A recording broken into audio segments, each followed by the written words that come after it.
All right, our main event here, Paul. This is where we're gonna have some fun. AEW World Championship. Kenny Omega defeated Jungle Boy.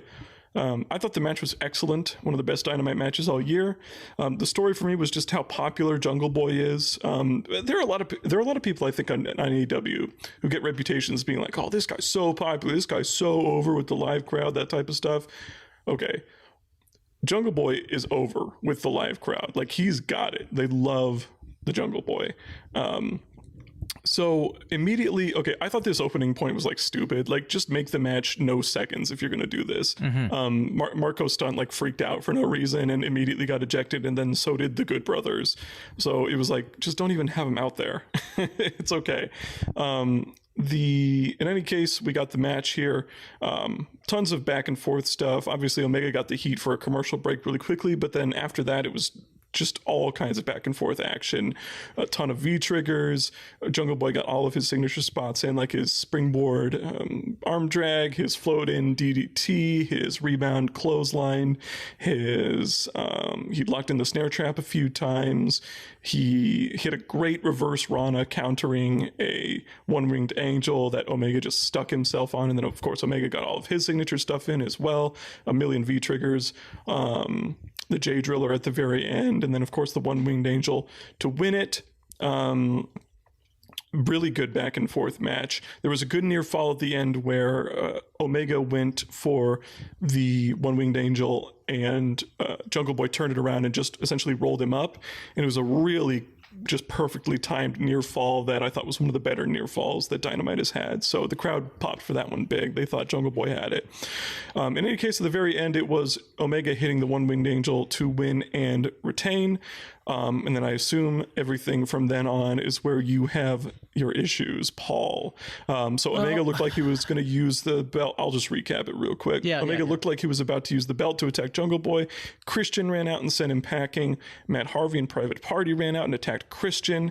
Hardy was about to hit the Twist of Fate, but then Christian was about to hit the kill switch, counter out of it. The Young Bucks run out and crush Christian with super kicks. Hardy hits the Twist of Fate, and then Omega poses with the belt to end the show. So a ton of post-match stuff at the very end, where I'm assuming your criticism here is, and maybe I'm wrong, is Jungle Boy was like the least important part of everything that was going on. But Paul, give me your thoughts. Yeah, so it wasn't just that, although that was a big part of it. So the match was good. The match was really good. I have no complaints. It was a Kenny Omega world title match. It was every bit as good as the Rich Swann one at the in fact, I thought it was similar to that one in a lot of ways at the Impact pay-per-view. But the problem here was, you mentioned, okay, Jungle Boy is super over with the crowd. They had his mom and his sister out there, and the crowd was just going nuts for him. They love the song. They're behind him like crazy. Now, here's the thing. Okay, so Kenny Omega, in all his matches that he's been having lately, he needs help from Don Callis. He needs help from the Good Brothers. He's knocking out referees. He's hitting people with belts. He's doing all this stuff. But with Jungle Boy, he beats him clean. He beats him with his move in the center of the ring. No shenanigans, no nothing. He took everything Jungle Boy had and he beat him. And you know what? That's fine. Okay, if you want to do that, that's fine. But then you do that and you say, okay, Jungle Boy, it's not his time. He's not ready yet. But he's lost to Darby Allin. He lost to Wardlow. He lost to MJF a couple times.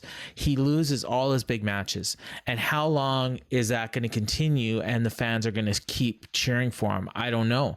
I think after a performance like this, they're not going to give up on him.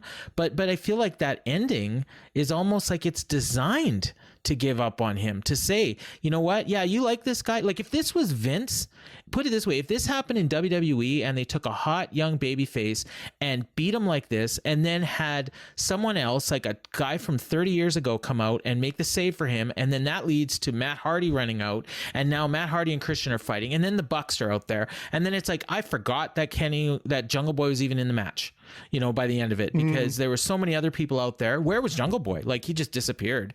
Like, his moment's done. Where were his buddies? Why didn't his buddies come out and help? But I guess they're not big enough stars to be in there with Christian and Matt Hardy. And it sounds like, but I mean, that's the story they're telling. And like this whole match, like you talked about how, Chris Statlander and the Bunny had this match that was pretty good, and all it was to lead to a men's match. Well, Kenny Omega and Jungle Boy had a nice world title match, but all that was to lead to a Matt Hardy and Christian match, and maybe a Young Bucks against I don't know who. They were out there too. Maybe I would think like if the Lucha Express had come out there, maybe that was going to be the next match. But well, I don't even know. I can't remember. Did Eddie Kingston show up? I don't think so. Even though he's got a match like. And the other thing, like I've said this so many times, like when you close the show with a great world title match, they always do this. Like, they've had the TNT title matches and then it ends up, the Dark Order running in and it's always Matt Hardy's group for some reason. They always show up at the end of the show. It's always Matt Hardy. It's always Matt Hardy and Private Party. And, sometimes it's the Blade and I don't know, Sting, I guess he's got a vacation or something because he's usually out there too. It's always the old guys. And, but yeah, so I just like, and so it felt like this is leading to Christian and Kenny Omega, but yeah, I've also, it's kind of been feeling like Hangman is the next challenge. So maybe Christian's going to get a TV title match at some point on one of those big July shows. Yeah, and that's then Omega or Hangman's going to be the All Out, which I'd be totally cool with that. But this basically, like at this point, I mean, you kind of almost have to just throw Jungle Boy back in the tag team, let him win some matches on Dark for the next 6 months, and then do this again. And that's probably what they'll do. And at some point, they're going to decide to pull the trigger on him. But is it going to be too late? Like, I don't know. Like how long can you keep doing this? But maybe it's that New Japan's, kind of mentality where, like you see those young boys get beat so many times. And then when they finally do get a win, it's like a huge deal. And I guess Jungle Boy is kind of, I mean, he's bigger than a young boy, but he's, it's just the way they're booking. They're just being very slow and it's so far it's worked. So, maybe, like me and I'm sure John LaRocca is going to go off on this too. Because I mean, he's, he kind of was one of the first guys to book Jungle Boy. But I just like traditional wrestling booking, like you just kind of killed a young babyface here. I'm not saying he should have won, but you let him have his moment. Maybe he comes back, and ducks out of the, when Kenny's coming after him with the belt. And then, but I don't know why you need to do those shenanigans at the end. Like, I know you said that maybe they have some analytics that show when they close a show like this, it makes people want to tune in for the next one. But for me, it was like, I'm so sick of Matt Hardy and Christian. I'm sick of heat and just all of it. Like, I really just like want to see, all I ask out of a wrestling show really is like good matches and interesting promos and characters. And that's like all I do. And and all this heat, like it's so weird to me because we're in 2021. If you're watching AEW on television, you almost certainly know like all the machinations behind it. Like you have your favorites, you have your, all that type of stuff. And that the quote unquote heat on the TV isn't real, right? It's just like a story. It's a storytelling decision. It's like in any TV show. Like if you watch a TV show and you see the villain keeps winning, you're like, okay, the writers did that for a reason. Because so is that the actual heat then? Is the heat we're supposed to be hating the Bucks and Kenny because we know that they're the bosses and the show's closing with those guys, posing and laughing and so it's almost like they're the McMahons. That was my thought. That's almost exactly where I was going to go with this, which is that the people in charge of this company, like obviously there's Tony Khan, and then there's the EVPs, right? And those people are the top heels for the most part, except for like one. And because of that, like I think they feel like the only reason they can get away with all this heat is because they're the ones booking themselves to be in this position. Like, of course, the Young Bucks and Kenny Omega have the most input on their own programs and storylines out of probably anybody on the roster.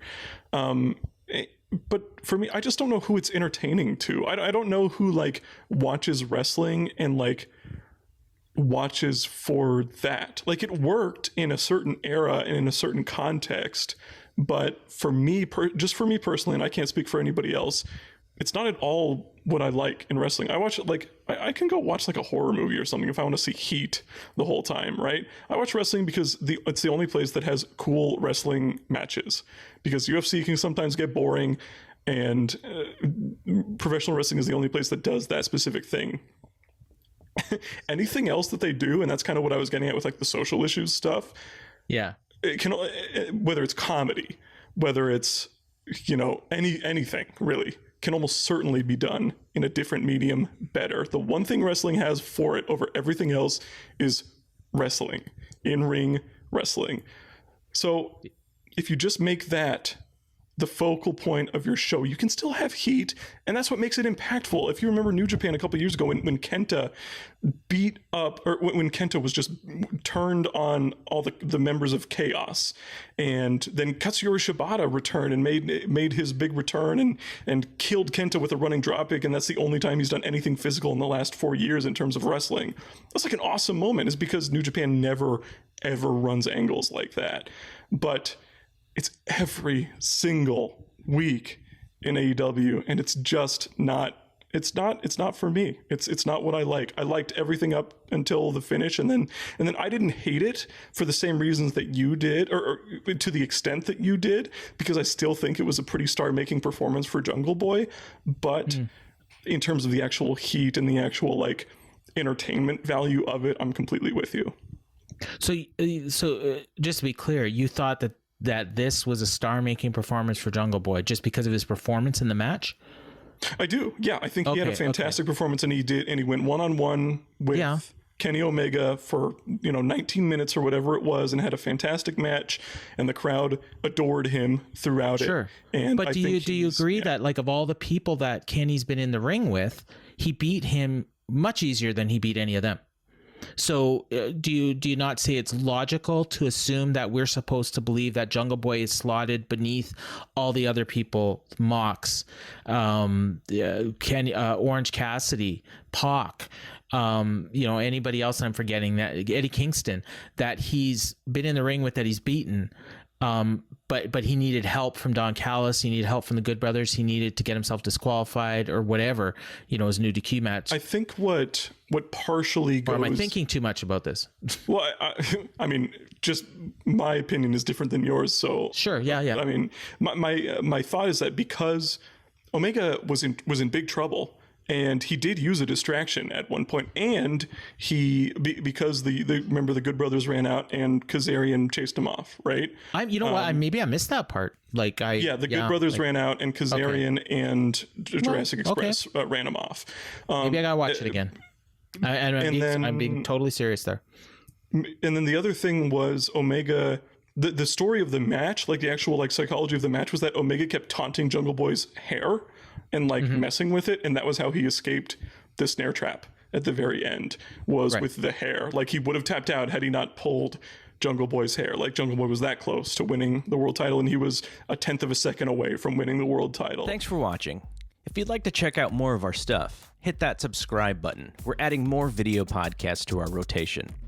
If you want to hear more content from Fight Game Media, check out the Fight Game Media Network on Patreon.